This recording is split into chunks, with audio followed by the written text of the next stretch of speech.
मैं करके दिखा दूंगा। क्या है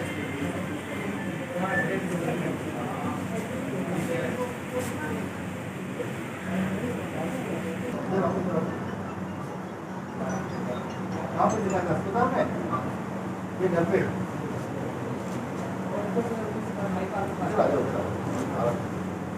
आप क्या लगते हो उसके देवर? आप दोनों देवर?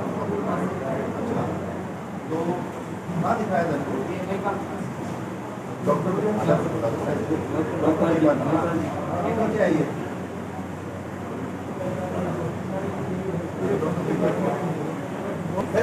ऐसा नहीं है कोई बात नहीं। मैं तो जानना चाह रहा हूँ ऐसी कौन सी चीज़ है जो आपको वहाँ से करानी पड़ती है? क्या टेस्ट है आपको नहीं कह रहा ये जानना बताओ ना कौन सी चाहिए डीएमओ साहब इनको बताओ बताओ ना। नहीं यहाँ एडमिट होने के बाद भेजा है। यहाँ आने के बाद आपको सीएससी को हो रही है ना ये तो मेडिकल कॉलेज अस्पताल है। कोई बात नहीं मैडम मैं तो कह रहा हूँ भर्ती भी अगर हमारे सरकारी डॉक्टर को दिखा रहा है तो उसके इसको पैसे लग रहे हैं ये बात पूछ रहा हूँ मैं आपको। और जैसे मैं देखता हूँ वैसे आप भी कभी देखते हो क्या? ये हमारे कोई परवाह नहीं है कि पेशेंट को पैसे लगे या नहीं लगे हमें तो मतलब नहीं है।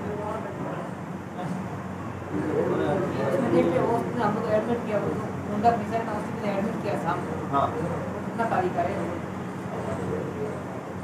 कौन सा गुंडा किया बताओ?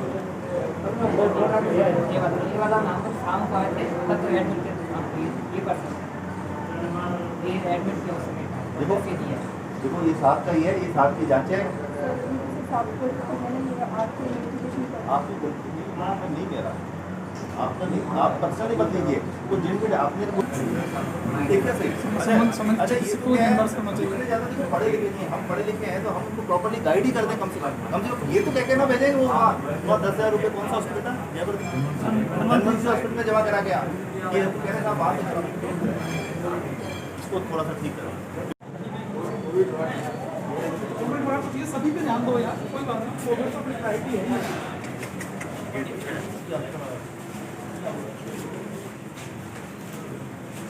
कराओ तो अच्छा कराओ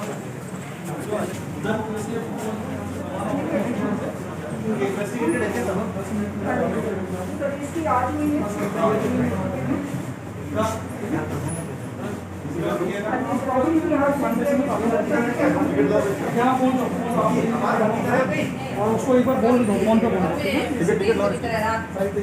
आपको 3 बजे कोई इन्वेस्टिगेटिव केस नहीं है क्या? एक भी नहीं है बताओ आप नहीं जंग लग जाएगा सर इधर आओ इसमें बड़े बड़े जंग लगे हेडी के अंदर ही 2-3 साल से सबसे बड़ी कौन देख रहा है कौन देख रहा है कौन देख रहा है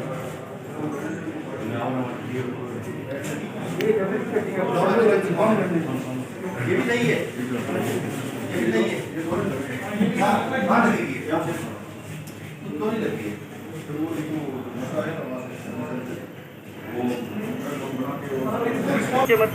बहुत गंभीर स्थिति है जो आज देखने में आई है और ये एक सरप्राइज इंस्पेक्शन नहीं था ये एक प्री इन्फॉर्म्ड इंस्पेक्शन था जिसमें यहाँ जो पीएमओ साहब हैं प्रिंसिपल साहब हैं सबको पता था कि भाई आज अमुक तारीख को हॉस्पिटल का डिटेल इंस्पेक्शन होने वाला है और इसमें एक बहुत गंभीर बात ही सामने आई है कि वे योजनाएं जिसके लिए राजस्थान का नाम है और राजस्थान पूरी भारत भर में जाना जाता है मुख्यमंत्री निःशुल्क दवाई योजना उसमें जो दवाइयाँ हैं उपलब्ध होते हुए भी पेशेंट को बाहर से मंगाई गई हैं या पेशेंट को प्रॉपर गाइड नहीं किया गया है कि ये दवा यहाँ भी मिल जाएगी या उसके लिए प्रयास नहीं किया गया उपलब्ध कराने का और उसके 206 रुपये लगते हैं तो एक पेशेंट का उत्तर है।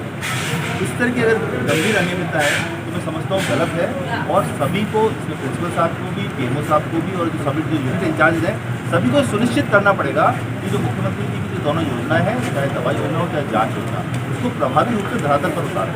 दूसरा पेशेंट जो हमने देखा वैसे प्राइवेट हॉस्पिटल में उसकी 700 रुपये में जाँच हो गई है क्योंकि वो बहुत बेसिक जाँच है जो हीमोग्लोबिन की जांचें होती है, यूरिया क्रिएटिनिन, ये सब जांचें हैं, कुछ तो पीएचसी पे भी होती है, कुछ सीएचसी पे भी होती है। अगर मेडिकल कॉलेज अस्पताल के स्तर पर अगर ये जांचें हैं या मल्टीपल टेस्ट टीबी की जांचें हैं जो आज 50 साल से जांचें हो रही है, फ्री हो रही हैं, वो अगर मरीज को बाहर से कराने को बाध्य होना पड़ रहा है, तो हमें सोचना पड़ेगा कि क्या हम जो राज्य सरकार की योजना है, क्या हम उसे वास्तव में धरातल पर उतार के जो रोगियों को जो लाभ पहुँचाने की सरकार की मंशा है, उसके अनुरूप हम कार्य कर रहे हैं कि नहीं कर रहे हैं। और अगर ऐसा नहीं कर रहे हैं तो मैं समझता हूँ कि जो संबंधित अधिकारी हैं, जो उसके दोषी हैं, उनके विरुद्ध निश्चित ही कार्रवाई की जाएगी। सर, इतना बड़ा अस्पताल है, इतनी सारी सुविधाएं हैं, मेडिकल कॉलेज की सुविधाएं हैं, उसके बावजूद भी आम जनता को सुविधाएं नहीं मिले, तो ये उम्मीद की जाए कि व्यवस्था में कुछ परिवर्तन होगा। निश्चित रूप से अभी हम एक और बैठक करेंगे, जो जिला स्तरीय अधिकारी हैं उनके साथ भी हम बैठक करेंगे, और ये तो देखना ही है कि जो कमियां हैं उसको पॉइंट आउट करें और उसमें सुधार करें। साथ में यहाँ आने का एक मकसद ये भी है कि पॉजिटिवली इस प्रकार की जो व्यवस्था है उसमें अपन क्या इम्प्रूवमेंट कर सकते हैं, ये भी बहुत देखने की बात है। ये भी हमने देखा कि जो हॉस्पिटल में पेशेंट आया हुआ है उसको 10,000 रुपीज़ का जो इम्प्लांट है वो कोई प्राइवेट हॉस्पिटल में पैसे जमा करा गया, फिर उसका ऑपरेशन हुआ। इसके लिए भी मैंने जांच के लिए प्रिंसिपल साहब को निर्देशित किया है, तो ये भी बात पूरी सामने आने दीजिए। मैं समझता हूँ अगर कोई जानबूझ के ऐसा सरकार की योजनाओं के विपरीत कोई कार्य करता है तो उसमें गंभीर बात है और उसमें कठोर कार्रवाई की